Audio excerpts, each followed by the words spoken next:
Hello everyone, welcome back to our channel. দেখো, নতুন একটা ড্রাফট পাওয়া গেছে, যেটা হচ্ছে তোমার রেলওয়ে রিক্রুটমেন্ট বোর্ড থেকে নয়, এটা হচ্ছে মিনিস্ট্রি থেকে। ঠিক আছে, কিন্তু অনেক জায়গায় দেখলাম এটাকে হচ্ছে আরআরবি এনটিপিসির নতুন নোটিফিকেশান এইটা বলে চালানো হচ্ছে। নোটিফিকেশান ভাই এখনও পাবলিশড হয়নি। কোনো একটা দপ্তর সেটাকে যখন হচ্ছে দপ্তরে অ্যাপ্রুভড হবে, তারপর থেকে ভ্যাকেন্সি তারা অ্যাপ্রুভ করবে বা ভ্যাকেন্সি লিস্ট তারা বানাবে। তারপরে রিক্রুটমেন্ট বডি যেটা হচ্ছে regional recruitment railway recruitment board, যেটা আরআরবি, তাদেরকে পাঠাবে, তারা নিয়োগ করবে। ঠিক আছে, তো যেটা পাওয়া গেছে এটা একটা অফিসিয়াল চিঠি, এটা কিন্তু কোনোভাবে নোটিফিকেশান নয়। ঠিক আছে, সেটা নিয়ে আমরা আলোচনা করব। আরআরবি এনটিপিসির গ্র্যাজুয়েট লেভেল এবং আন্ডার গ্র্যাজুয়েট লেভেল, সেটা 2025 সালেই বেরোবে। হয়তো মাসখানিকের মধ্যে বেরিয়ে যেতে পারে বা হয়তো 2 মাসের মধ্যেও বেরোতে পারে। ঠিক আছে, তো সেই চিঠিটা দেখো, সেই চিঠিটা হচ্ছে এইটা। ওকে, এটা কোথায় আছে? Government of India, ministry of railways, এটা হচ্ছে the general manager, all zonal railways approved vacancy of non technical popular category for notification in 2025।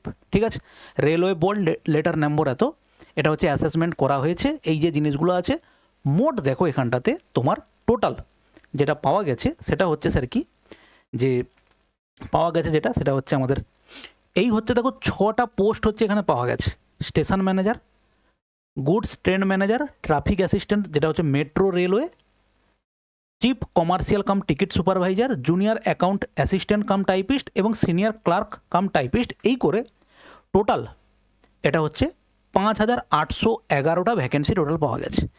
Sir এত ভ্যাকেন্সি কী করব, এত কম ভ্যাকেন্সি কী করব, সেগুলো নিয়ে পরে আলোচনা করব। জাস্ট একটু তোমার সঙ্গে আলোচনা করবো এক্ষুনি, একটু দাঁড়িয়ে যাও।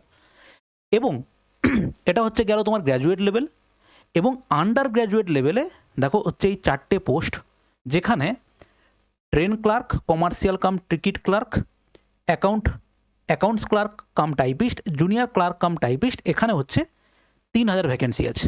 ঠিক আছে ভাই, তো এই হচ্ছে আমাদের মোটামুটিভাবে ভ্যাকেন্সি আসতে চলেছে। ওকে, এবারে দেখো, তুমি যদি প্রিভিয়াস ইয়ারে যাও, প্রিভিয়াস ইয়ারে তোমার কাছে ভ্যাকেন্সি ছিল, সরি আর একটা জিনিস বলে দিই, আমাদের কিন্তু এখানটাতে আগে দেখো 5টা টোটাল পোস্ট পেয়েছিলে গ্র্যাজুয়েট লেভেলে। দেখো 5টা, chief commercial cum ticket clerk, station master, goods train manager, junior account assistant, senior clerk cum typist. তুমি এখানে যে ভ্যাকেন্সিটা দেখলে ভালো করে খেয়াল করো, সেটা হচ্ছে এইটা, এই ভ্যাকেন্সিটা এটা হচ্ছে আগের ট্রাফিক অ্যাসিস্ট্যান্ট, যেটা এটা হচ্ছে তোমার আগে যখন 2019 সালে এনটিপিসি বেরিয়েছিল তখন হচ্ছে এই ভ্যাকেন্সিটা ছিল। তারপরের বারে এই ভ্যাকেন্সিটা ছিলই না, আবার এটা এবারে ইনক্লুড করেছে এবং সেটা হচ্ছে দেখো 59টা টোটাল সিট তুমি হচ্ছে এখানটাতে পাবে। ঠিক আছে, 59টা সিট পাবে। এবং যেহেতু কলকাতা রেলওয়েটা ইন্ডিয়ান রেলওয়ের আন্ডারে পড়ে, কলকাতা মেট্রোটা, তাই জন্য তোমার পোস্টিং হচ্ছে কলকাতা মেট্রোতে এখানেই হবে। ওকে, এবার দেখো যেটা বলার কথা, ছোট করে বলি, তোমরা অনেকেই ডিমোটিভেট হয়ে গেছো যে স্যার মাত্র এই কটা ভ্যাকেন্সি, এটা নিয়ে কী করা যাবে। প্রথম কথা হচ্ছে, তুমি যদি ভাই এখনও একটাও প্রিলি পাস না করে থাকো, তাহলে কিন্তু এই জিনিসে ফোকাস করে টাইম ওয়েস্ট করাটা তোমার কাছে বেকার। আমি বিভিন্ন জায়গায় দেখেছি এইটা নিয়ে বিশাল বড় তর্ক বিতর্ক চলছে, এত কম ভ্যাকেন্সিতে কী হবে, এত কম ভ্যাকেন্সি নিয়ে কী লাভ আছে। এই জিনিসগুলো ভাই তখন আমার ক্ষেত্রে তখন করা সাজে যখন হচ্ছে আমি পুরোপুরি প্রিপেয়ার্ড একটা পরীক্ষার জন্য। এটা আমার পয়েন্ট অফ ভিউ। এবার তোমার কাছে ব্যাপারটা আলাদা হতে পারে, তুমি হয়তো ভাবতে পারো যে বেশি বেশি ভ্যাকেন্সি থাকলে আমি প্রিলি পাস করে যেতাম।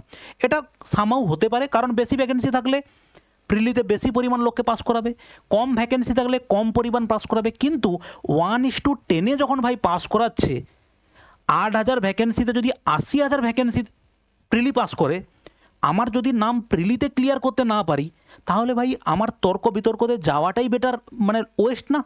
আমার সেখানে একটাই ওয়ে হওয়া উচিত, আমার ফোকাস করা উচিত পড়াতে, কারণ ওটাই তোমার হাতে আছে, তাই না? তাহলে একটা জিনিস ভাই ভালো করে দেখো, যে আমার ভ্যাকেন্সি গত বছরের ভ্যাকেন্সি ছিল 8,113টা ভ্যাকেন্সি ছিল, কিন্তু সেই তুলনায় এবছর পাচ্ছে 5টা।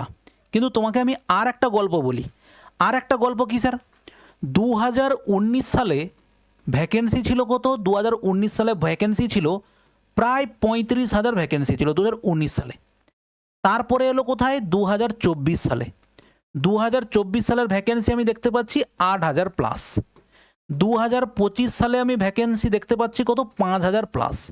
তাহলে তুমি যদি অলমোস্ট আমি যদি দেখি 7,000 গড়ে ভ্যাকেন্সি আমি যদি প্রত্যেকবারে দেখি, তাহলে 5 বছরে দেখো 2019-এর পরে ভ্যাকেন্সি বার করেছে 2024।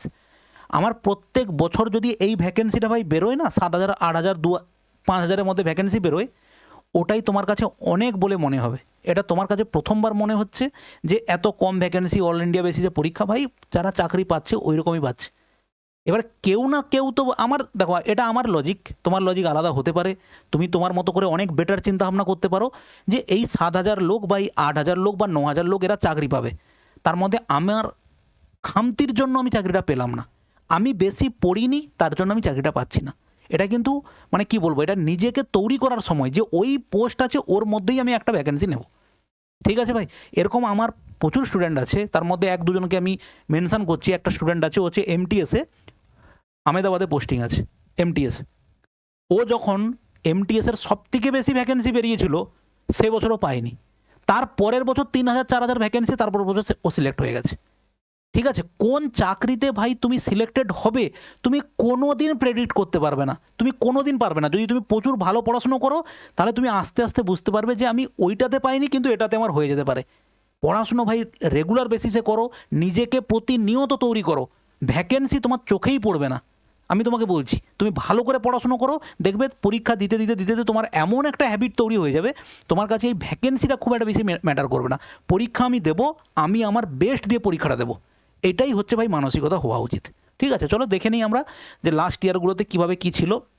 দেখো এখানে এজ যেটা ছিল গতবারে 18 থেকে 36, কিন্তু এই 18 থেকে 36 এবারে দেবে না, কারণ আগের বারে বলেই দিয়েছিল যে করোনার কারণে 5 বছর যেহেতু ভ্যাকেন্সি আসেনি তাই জন্য 3 বছরের এজ রিল্যাক্সেশন দেওয়া হয়েছে। এবারে কিন্তু ওই এজ রিল্যাক্সেশন দেবে না তোমাকে। এবারে এজ হবে কত, এবারের এজ হবে 18 থেকে 33 বছর পর্যন্ত গ্র্যাজুয়েট লেভেলে। ঠিক আছে, এবার দেখো পরীক্ষার ফি নিয়ে এটা একটা বড় একটা জুমলা। 500 টাকা ফি নিয়ে বলবে তুমি যদি পরীক্ষাতে অ্যাপিয়ার করো তোমাকে এই টাকা ফেরত দিয়ে দেওয়া হবে। ভাই ফেরতই যদি তুমি দেবে তো টাকাটা কেন নিতে যাবে? একটা গরিব ঘরের ছেলে বা একটা সাধারণ ছেলে সারা বছরে 10টা 15টা পরীক্ষার ফর্ম ফিল আপ করছে, তাহলে 10টা পরীক্ষার ফর্ম ফিল আপ করতে তোর 5,000 টাকা চলে যাবে। ও তোমাকে 5,000 টাকা দিয়ে বসে থাকবে, ধার করে টাকা দিয়ে বসে থাকবে, অপেক্ষা করে বসে থাকবে কবে হচ্ছে ও পয়সা ফেরত পাবে। এটা কি কোনো যুক্তির মধ্যে পড়ে ভাই? তো 500 তুমি যদি বলো যে আমি পয়সা পরে ফেরত দিয়ে দেবো, তো পয়সা নেওয়ারই কেন দরকার?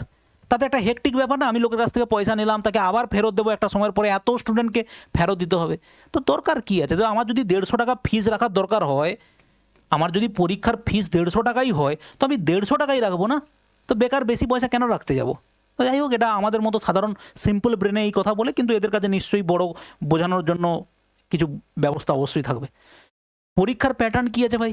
পরীক্ষার প্যাটার্ন হচ্ছে এরকম যে তুমি ফার্স্ট স্টেজের পরীক্ষা হবে 90 মিনিটে, জেনারেল অ্যাওয়ারনেস হচ্ছে ভাই 40, ম্যাথমেটিক্স হচ্ছে 30 এবং রিজনিং হচ্ছে 30, টোটাল নাম্বার অফ কোশ্চেন হচ্ছে 100।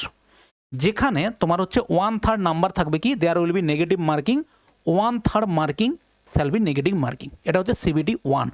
ঠিক আছে, সিবিটি 1 ক্লিয়ার করলে তোমার দেখো জেনারেল অ্যাওয়ারনেসের প্রশ্ন বেড়ে যাবে 50টা, ম্যাথামেটিক্সের 35 এবং জেনারেল ইন্টেলিজেন্স হচ্ছে 35, যেখানে 120টা টোটাল প্রশ্ন থাকবে এবং সেখানে নাম্বার টাইম কিন্তু ভাই থাকবে 90। আগে দেখো 90 মিনিট ছিল, 100টা কোশ্চেন ছিল, কিন্তু এখন তোমার 90 মিনিট তোমাকে কিন্তু 120টা প্রশ্ন তোমাকে অ্যাটেম্প করতে হবে।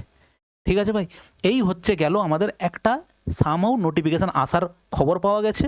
নোটিফিকেশান যদি আসে তো এই ফরম্যাটেই আসবে, তার মধ্যে এক্সট্রা একটা ইনক্লুড হয়েছে, যেটা হচ্ছে কি ট্রাফিক অ্যাসিস্ট্যান্ট, বা যেটাকে বলছে ওরা এই যে ট্রাফিক অ্যাসিস্ট্যান্ট মেট্রো রেলওয়েজ, 59টা টোটাল সিট আছে। ঠিক আছে, চলো ভালো থাকবে। তখন পরবর্তীকালে যখন ডিটেলস নোটিফিকেশান আসবে তখন আমরা আরও ডিটেলসে আলোচনা করব এবং স্টাডি প্ল্যান কী হবে পরবর্তীকালে আমরা আলোচনা করব। ওকে, ভালো থাকবে, দেখা হচ্ছে পরের ভিডিওতে, বাই।